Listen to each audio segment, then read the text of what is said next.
National parks can be beautiful, but they often are the last places we see people alive. Hello everyone and welcome back to our channel. I'm your host Emily, and today we're counting down our list of the top 10 mysterious disappearances in national parks that can't be explained. I don't know, I think we should just stay away from the woods, or at least stick together with others. Number 10. The Cowden Family. 7.5 months after the Cowden family was reported missing in 1974, the police found their bodies. The Cowdens had gone camping in the Siskiyou Mountains in Applegate, Oregon over Labor Day weekend in 1974, but failed to show up for dinner at Richard Cohen's mother's house on September 1st. Media accounts from the time described their campsite as undisturbed, as if the family left abruptly. Investigators later postulated that they had been abducted. Then their bodies were found in April 1975, about 100 feet away from the campsite. Richard's body was found tied to a tree, while the other bodies of his wife, son, and daughter were found in a cave with rocks sealing the entrance. Dwayne Lee Little, a criminal serving 2 life sentences, allegedly confessed to a fellow inmate that he ended the lives of the Cowdens family while on parole, but there was no conviction and the case remains open.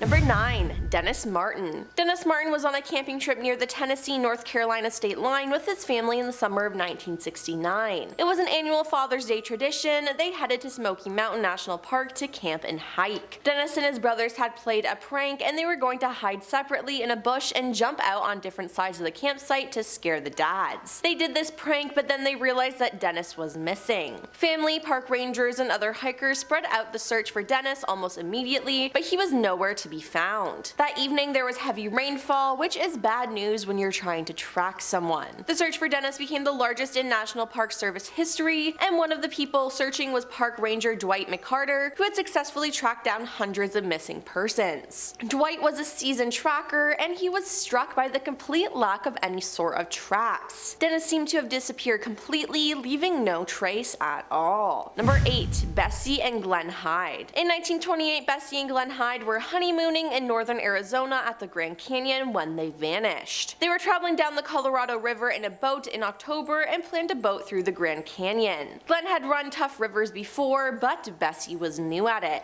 The couple ran across other boaters a few weeks before their disappearance who said they got a feeling that Bessie wanted to turn back, but Glen was pushing her on. It was said if they completed the trip successfully, they could go on a paid lecture tour. So this trip was more than just fun, there was money at stake. Cut to several months later, the Hyde's boat was discovered that winter, seemingly undisturbed. It was upright and full of supplies, but the couple was gone. Now there are many theories about what happened to the Hydes. Did they disembark and try a too difficult side hike? Did they have an argument that turned violent, or were they abducted? There are conflicting reports about what happened to the Hydes, and there has been more than one Bessie Hyde sighting in the years that followed. Number 7. Paul Fugate. On January 13, 1980, Ranger Paul Fugate disappeared from what should have been a routine hike in Arizona's Chiricahua National Monument. Paul, who had last been seen heading out to do a trail check around 2 p.m., told a coworker that they could start closing duties without him if he wasn't back by 4:30 p.m. He was then seen starting down the trailhead, and that was the last any person spoke to him or saw him. His girlfriend alerted authorities, who undertook a search for him, and they assumed that he had been a victim of an accident and was injured or stranded in the backcountry. However, as the investigation continued, no trace was found,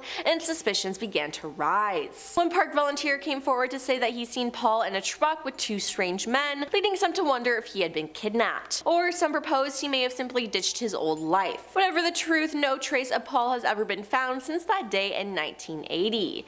To make things more difficult, Chiricahua has 17 square miles of canyons, treacherous terrain, and wild lands. The search and rescue team found absolutely nothing related to the park ranger. Number 6. Katherine Van Alst. Devil's Den is a state park situated in Arkansas, but it's larger than the Ozark National Park that surrounds it. In the 1940s, a girl named Katherine Van Alst went missing while camping at the park with her family. She was barefoot and wearing only her swimsuit when she disappeared. Searches were conducted high and low for the missing girl, but it wasn't until 6 days later that she was found. Now the catch, she was still barefoot, still in her swimsuit, and totally unharmed. She'd also traveled over 30 miles and climbed 600 feet without getting a scratch on her. And she wasn't even scared. No one, including her, has ever been able to explain it. So what truly happened? It seems like we'll never know. Number 5. Polly Melton. Polly Melton was not someone you would expect to be an avid hiker. Although out of shape and a heavy smoker, she still loved the mountains, hiked regularly, and made the base of Smoky Mountains in North Carolina her summertime home. She was well known in the mountain town community, even volunteering almost daily at senior homes in town. Now one day Polly went on a trail marked Easy in September of 1981. According to the two women she was hiking with, she sped up ahead them. It wasn't a far distance, but she went over a knoll out of sight. When the two women she had been walking with only moments prior got over the hill, Polly had completely vanished. They heard no strange noises indicating distress and saw no sign of a struggle. They continued to the campsite and still no Polly. Now Polly didn't have any belongings with her, not even a change of clothes or her purse. Now she was also on medications for high blood pressure and nausea, and she didn't have these with her either. There was no trace of her until a little over a year later when a check in her name was cashed in Alabama. Now police failed to say without a doubt that it was her signature, and there's a popular theory that she decided to run off that day. Did she secretly meet with someone in the woods? I guess we'll never know. Number 4. Nahanni Valley deaths. Over the decades, many unfortunate travelers and explorers have gone missing, or they turned up dead and beheaded in this valley. The number of decapitated bodies found within Nahanni Valley have earned it the nickname Valley of the Headless Men. In 1917, Martin Jorgensen's body was discovered decapitated next to the remains of his cabin as it was burned to the ground. It's supposed that he struck gold in the vicinity as he wrote of it back home before ending up beheaded. Then in 1931, another body was found. This time it was of Phil Powers. His charred remains were discovered in the ashes of what was his cabin. The RCMP was quick to attribute his death to a faulty stovepipe, but their explanation was repeatedly debunked by various sources. Many others simply disappeared without a trace in the remote wilderness of the valley, and in 1928, one prospector named Angus Hall ventured ahead of his party and was never seen again. Another pair of men, Joe Mulholland and Bill Epier, disappeared in 1936. For many years they were searched for but never found. The only thing discovered was their cabin, burned down to the ground. So why do so many people go missing in this specific area, and why are their cabins being burnt down?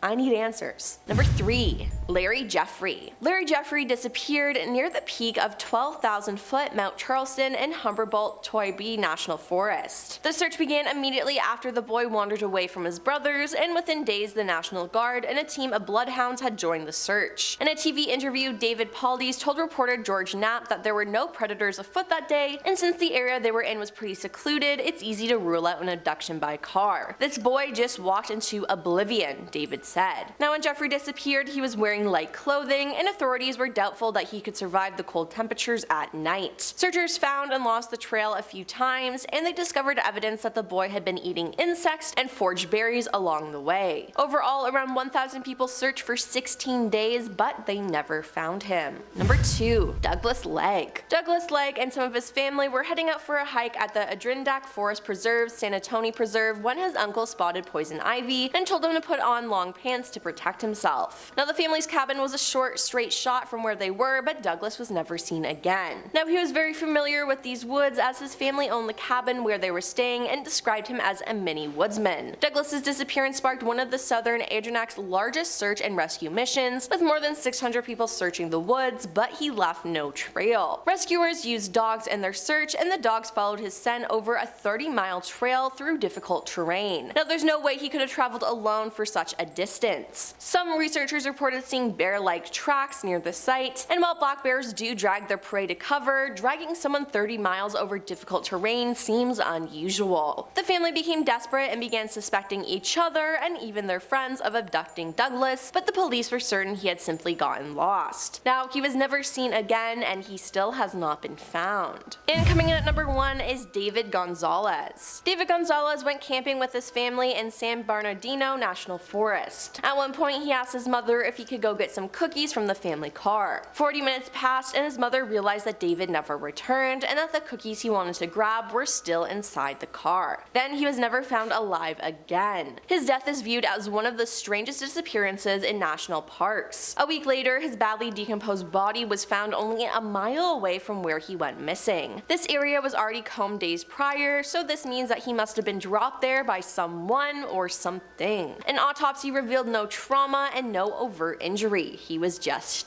dead without any reason or clue as to why. Now this is already baffling, especially considering the power of forensics and the skill of investigators, but what makes the case of David so strange is not his disappearance alone, it's the way the local authorities and investigators seem to have handled the case. The officials claim that David was dragged off by a mountain lion, despite no injuries that would suggest that to be his fate. No one nearby heard David scream either, and David's parents have gone on record to say that they don't believe David got dragged off by a cougar. They believe that he was kidnapped and that he still may be alive somewhere and that body wasn't his. Now this is sounding exactly like Stranger Things, and it's creepy. The family still thinks that he's out there, but law enforcement thinks this case is closed. Well, that's all for our list of the top 10 mysterious disappearances in national parks that can't be explained. Do you think you know what happened to any of these people? Let us know in the comments down below, and hey, why not like and subscribe while you're down there. I'm your host Emily, and we'll see you next time.